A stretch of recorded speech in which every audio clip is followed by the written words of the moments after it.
Do you want to know a secret that makes 99% of fishermen angry? That sunny, beautiful, wind-protected bank you race to every single morning in early March is actually the absolute worst place to look for a trophy fish. I know, it sounds crazy. Every single piece of advice you have ever been given says the exact opposite. They tell you to find the warmest water, find the northern bank, find the sunshine, and you will find the fish. But let me ask you this. How many times have you baked in the sun all day on those banks, only to catch a couple of tiny, aggressive little guys while the giants completely ignored you? Today we are going to tear down that old-school fishing myth. I am going to show you exactly why chasing the sun is ruining your early spring trips. And more importantly, I am going to reveal the hidden spots where the real monsters are actually staging right now. I promise you, by the end of this video, you will never look at a sunny bank the same way again. So, before we get into it, tell me down in the comments, are you a hardcore sunny bank fisherman? Or have you already figured out that the big ones are hiding somewhere else? Let us set the stage for a minute. Early spring is the most confusing time of the year for any fisherman. You have spent the entire winter sitting in your garage, organizing your tackle boxes, and dreaming about that massive pre-spawn bite. When March finally rolls around, the excitement is off the charts. The old school logic, the stuff printed in every magazine since the 1980s, is burned into our brains. It goes like this. The water is freezing, fish are cold-blooded, therefore they must move to the shallowest, sunniest bank to warm their bodies and feed. It makes perfect logical sense on paper. Because of this belief, you see a mad dash at the boat ramp every spring. Every single truck and trailer out there is competing for the exact same shallow, muddy bays. Guys will cast into 6 inches of water for hours, completely convinced that a 10-pounder is just sitting there getting a suntan. We do this year after year because it is a deeply ingrained habit. It is comfortable to fish in the sun. It feels right.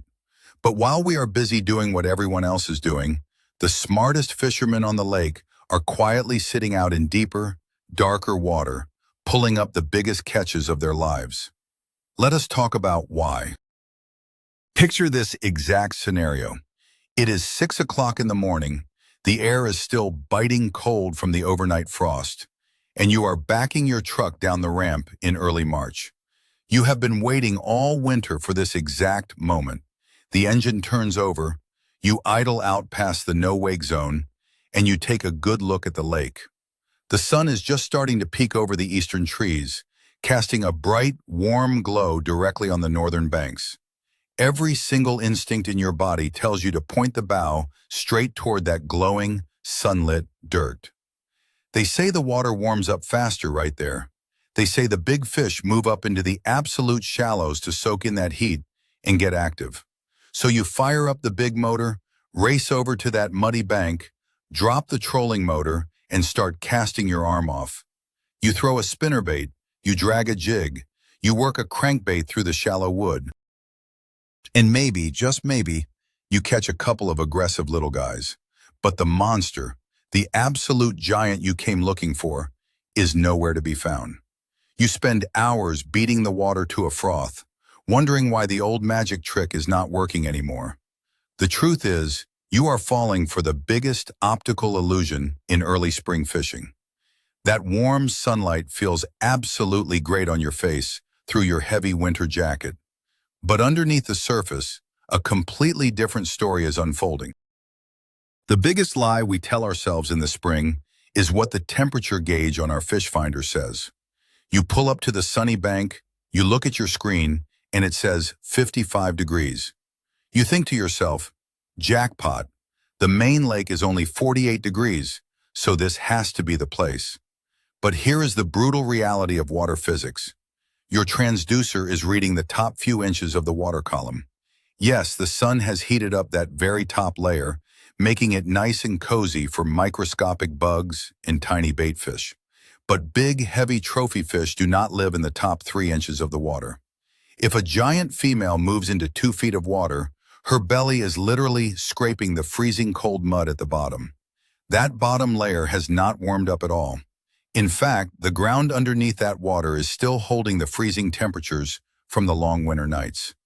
A big fish wants stability. She does not want to lay in a freezing mud bath just because her top fin is getting a little bit of sunshine. She prefers a stable, consistent environment, even if it is technically a few degrees colder on the surface. Chasing that warm surface temperature is a fool's errand when the bottom is still an icebox. Let us talk about the food chain, because this is where the sunny bank myth really starts to fall apart. It is absolutely true that you will find life on those shallow, sun-baked banks. If you sit quietly in your boat and just watch, you will see tiny bait fish, little bluegills, and very small bass cruising around. These small creatures have fast metabolisms and tiny bodies. They absolutely need that solar radiation to survive and get moving.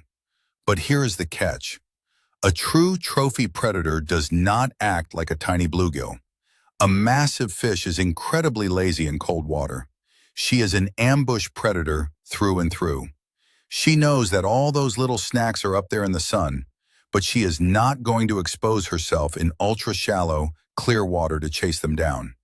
Instead, she is going to set up shop slightly deeper, in the dark, waiting for one of those careless little bait fish to wander off the shallow shelf.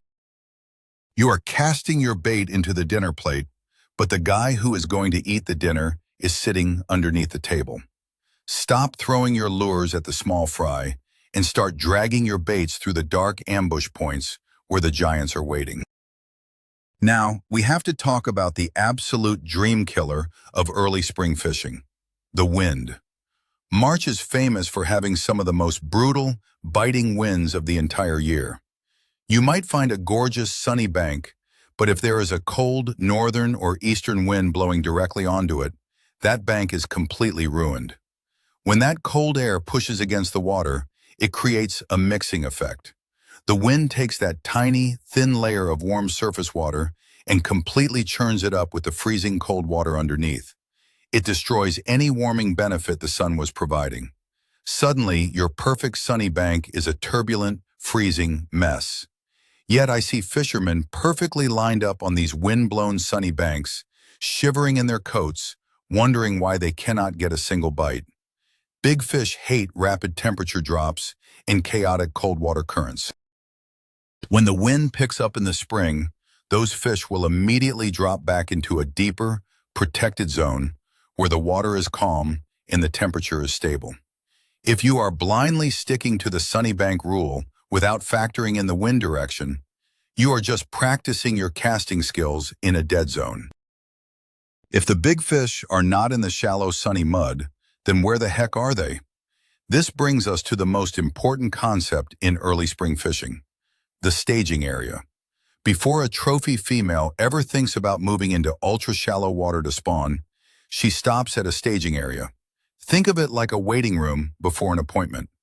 These staging areas are usually the first major drop-off or secondary point located just outside of those shallow sunny bays.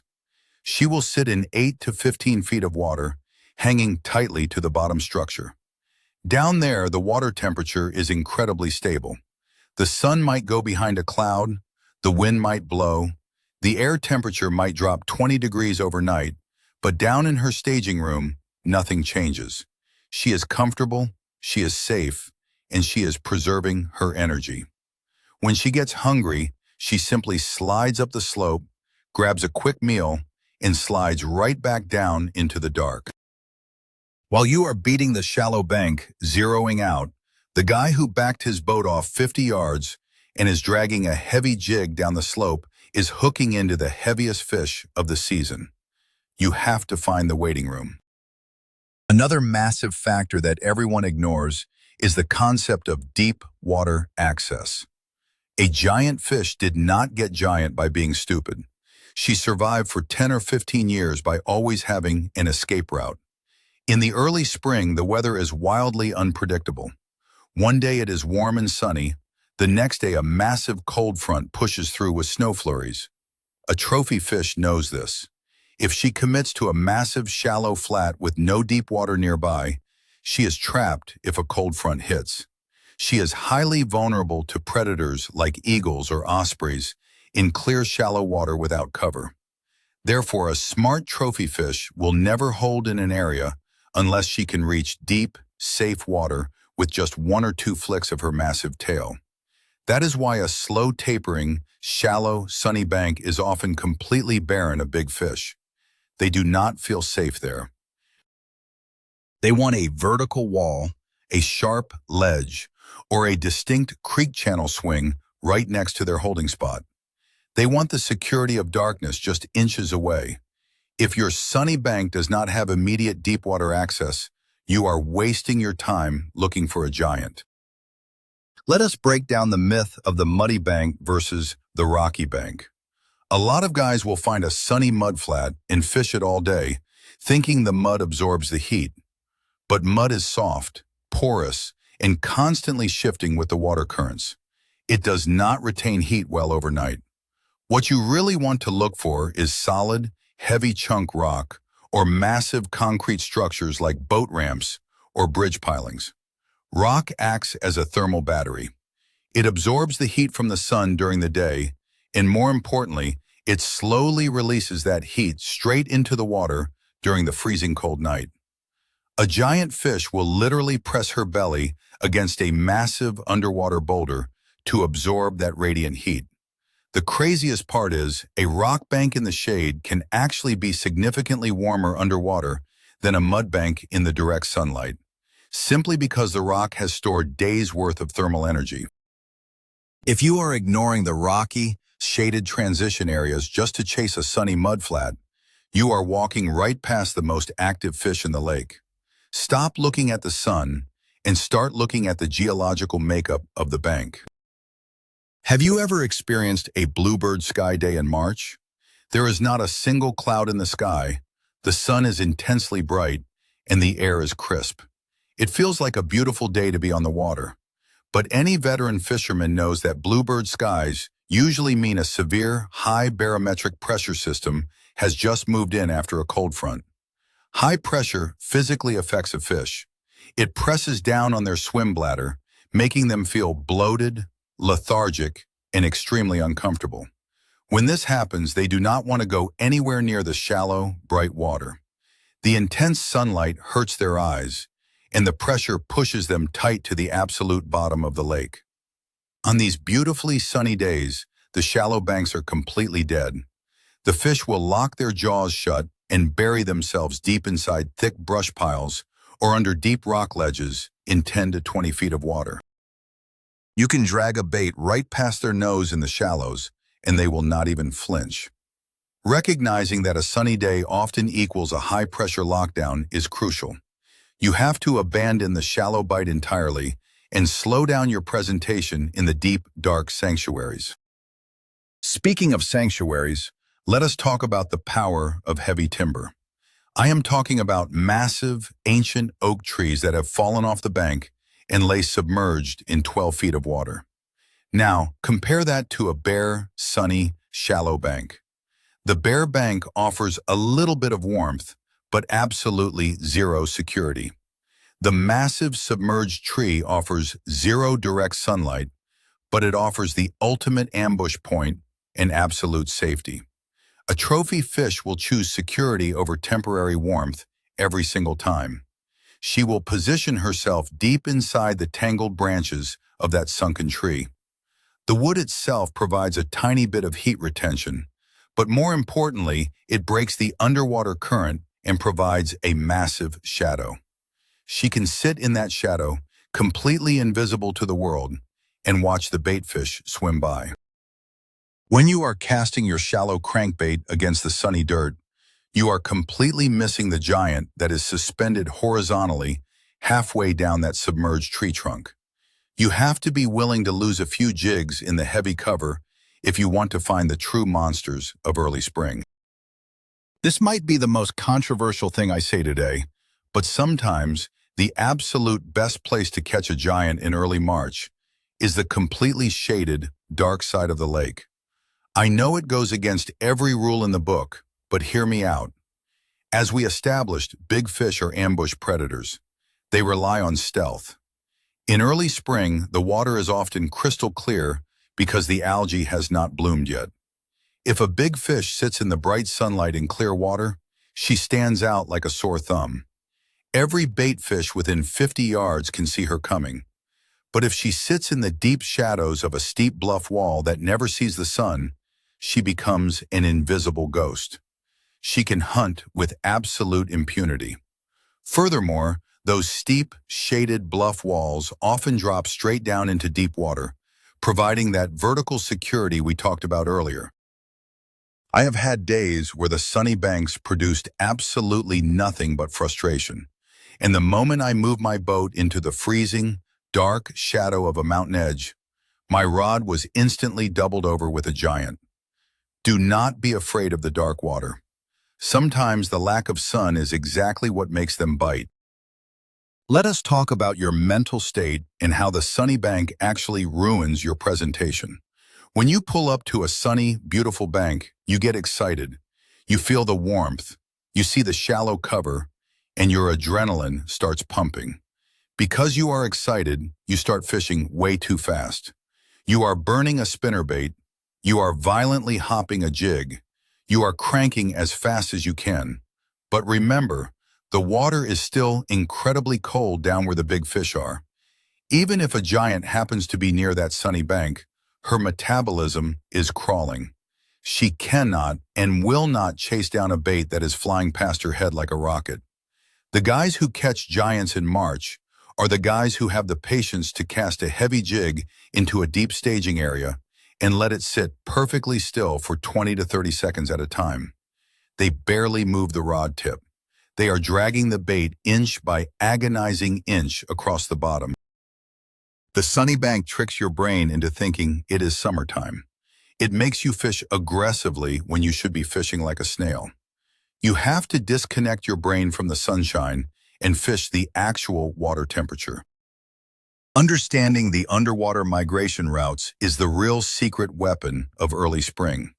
Fish do not just magically teleport from their deep wintering holes directly onto the shallow spawning flats. They follow very specific underwater highways. These highways are usually creek channels, deep ditches, or old roadbeds that run along the bottom of the lake. A trophy fish will follow these subtle depressions like a road map. If you have a beautiful, sunny bank, but there is no underwater ditch leading up to it, the big fish simply will not go there. They have no safe path to travel. On the flip side, you might find a very unassuming, heavily shaded, steep bank that happens to have a deep creek channel swinging right up against it. That shaded spot will be an absolute goldmine because it acts as a funnel for every big fish moving out of the deep water. The sun has absolutely nothing to do with it. Structure and contour lines dictate fish movement, period. Stop looking at what is above the water and start visualizing the hidden roads that lie beneath the surface. Now, let us throw a wrench into everything and talk about spring rains. March is notoriously wet. Heavy thunderstorms will roll through and dump inches of warm rain onto the surrounding land. This runoff pours into the lake, bringing a massive influx of muddy water. When this happens, the sunny bank rule is completely shattered. If that sunny bay gets blasted with thick, chocolate milk-colored runoff, the visibility drops to absolute zero. Big fish hate rapid water clarity changes just as much as temperature drops. The mud gets in their gills, they cannot see their prey, and they will immediately evacuate the area. They will abandon the warm, sunny mudflat and pull back out to the main lake points where the water is deeper and clearer. Even though the main lake water might be 5 degrees colder, they choose the clean water because they need to be able to breathe and see. If you are blindly casting into a sunny bank that looks like a puddle of thick coffee, you are completely wasting your time. You must adapt to the water conditions, not just the position of the sun in the sky. There is a very specific phenomenon that happens during the midday shift in early spring. You might actually catch a decent fish or two in the shallows right around 10 in the morning as the sun just starts hitting the bank. But by noon, When the sun is directly overhead and beating down at its absolute brightest, the shallow bite will completely and totally die. Why does this happen? Because fish do not have eyelids. When the sun is directly overhead in clear spring water, the light penetration is blinding. It is uncomfortable for them. Furthermore, with the sun so high, there are absolutely no shadows left for them to hide in. Every piece of wood and rock is completely illuminated. Feeling exposed and blinded, the biggest fish will quietly slide backwards, dropping down into 8 or 10 feet of water where the light penetration is weaker. You will see guys stubbornly beating that same shallow bank at 1 in the afternoon, convinced the water is at its warmest, so the fish must be there. Meanwhile, the fish have moved 50 feet out and are laughing at them from the safety of the deeper grass line. You have to move with the shadows. We cannot ignore the human element in all of this. Fishing pressure is a massive factor that destroys the sunny bank bite. Remember what I said earlier? Everyone reads the same old magazines. Everyone gets the same advice. That means every single boat that launches on the lake in March is heading straight for the exact same northern, sun-protected banks. Imagine what it sounds like underwater. Trolling motors whining, heavy lead weights crashing into the rocks, big outboard engines roaring, and sonar pings echoing constantly. A 10-pound trophy fish is incredibly sensitive to noise and pressure. If she senses 5 different boats hovering over her head, she is gone. She will not tolerate the chaos.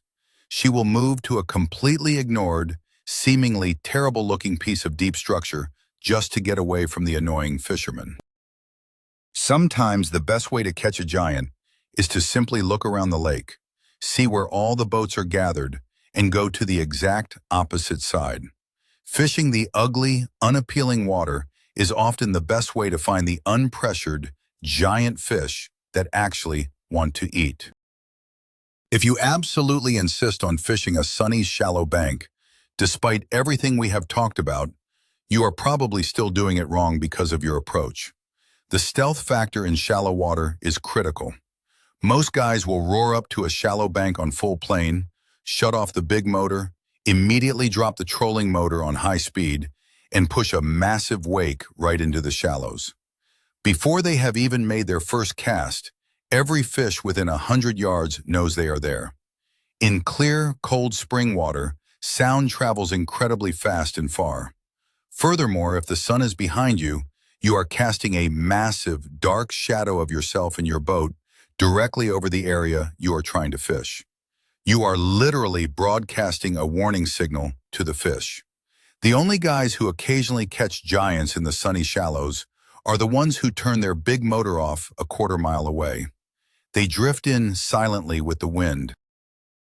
They make extremely long casts so the boat never gets close to the fish, and they manage their shadows perfectly. If you are not treating shallow water fishing like a top-secret stealth mission, you are just scaring them away. So how do you actually find these deep staging areas and hidden underwater highways? You have to stop staring at the trees and the sunshine and start staring at your electronics. Or, if you do not have fancy screens, you need to study a topographical lake map. You are looking for the sharpest, tightest contour lines located just outside of the major spawning bays. The tight lines mean a steep drop-off. You are looking for points that extend far out into the main lake, creating a natural stopping point for migrating fish. You are looking for subtle channel swings where an old riverbed rubs right up against a deep rock pile. These are the spots that do not look like anything special above the water. A casual fisherman will drive right over them without a second thought. But down below, it is a bustling intersection of fish movement. Spending just 1 hour slowly driving around these transition zones and dropping waypoints on hard-bottom structure will do more for your early spring success than an entire week of blindly casting at a sunny, muddy bank. The map is your greatest tool. There is a late afternoon window that fools a lot of people too. As the day goes on, that shallow bank does indeed get warmer. But what happens the very second the sun dips behind the tall trees on the horizon? The temperature drop in ultra-shallow water is violently fast. Without the direct solar radiation, the cold air and the freezing bottom immediately strip the heat away from those top few inches. It can drop 5 degrees in a matter of 30 minutes. If any fish were foolish enough to move up into the absolute shallows, they will immediately panic and flee back to deep water as soon as the shadow covers the bank. Many fishermen think the evening bite in the shallows should be the best because the water has had all day to warm up. They do not realize that the shallow water loses its heat almost instantly. The late afternoon bite is actually much better on the steep, rocky banks we talked about, because those big boulders are now acting like space heaters, pumping the stored daytime heat back out into the deeper, stable water column. The shallows are a trap. Let us take a deep dive into the early spring diet. While the sunny banks might have a few tiny minnows, the absolute favorite meal for a giant, pre-spawn female is a big, fat crawfish. Crawfish are packed with the dense protein and calcium these fish need to develop their eggs. And guess where the crawfish are in early March? They are not swimming around in the warm, muddy shallows. They are just starting to wake up from their winter hibernation, and they live deep inside the crevices of large chunk rock, gravel banks, and deep clay transitions. They are heavily concentrated in those deep staging areas we keep talking about. When a giant fish is sitting in 15 feet of water on a rocky point, she is not just hiding. She is actively rooting around in the rocks, hunting for slow-moving crawfish. By throwing a heavy jig or a deep-diving crankbait that bounces off those deep rocks, you are perfectly mimicking the exact food source she is looking for. You are matching the hatch in the exact location she is feeding. A spinnerbait in the sunny mud does absolutely nothing to trigger that specific feeding instinct. At the end of the day, making the shift from the sunny banks to the deep, dark staging areas requires a massive amount of mental discipline. It is hard to leave a beautiful, comfortable shoreline to go sit out in the middle of the lake in the cold wind, staring at a depth finder and dragging a heavy jig through invisible underwater rocks. It takes guts to break a habit you have had for 20 years. It takes confidence to trust the process when you go 2 hours without a bite. But I promise you, the very first time your rod suddenly stops dead, the line tightens up, and you feel the massive, heavy head shakes of a true early spring giant, everything will finally click. You will realize that the sunny bank was just a distraction keeping you away from the fish of a lifetime. Breaking the old rules is how you separate yourself from the average weekend warrior. You have the knowledge now. You know where the waiting rooms are, you know the importance of rock and deep water access, and you know how to avoid the pressure. The only thing left to do is trust your gut and execute the plan. So, let us recap the hard truth about early March fishing. That beautiful sunny bank is nothing but a warm illusion. While the top inch of water might feel nice, the freezing mud, the lack of security, and the chaos of the cold spring winds make it the absolute worst place for a giant fish to live. The trophy females are not up there getting a tan. They are locked down in the deep staging areas, holding tight to heat-retaining chunk rock, waiting in the shadows of heavy timber, and avoiding the massive crowds of fishermen beating the shallows. The turning point for your fishing career happens the exact moment you stop looking at the sun and start visualizing the underwater highways and deep water sanctuaries. When you finally pull your boat away from the crowd, back off into 15 feet of water, and slowly drag a jig down a steep, rocky drop-off, you are going to experience an incredible realization. You are going to hook into a monster, and you will understand exactly why the old myths have been holding you back all these years. Thank you so much for watching and hanging out with me today. If this video changed the way you look at spring fishing, please hit that subscribe button to join the community. Drop a big like on this video to help it grow, and head down to the comments right now. I want to know, are you finally going to abandon the sunny bank this weekend? Or do you still think I am crazy? Let us argue about it in the comments below. I will see you guys out on the water.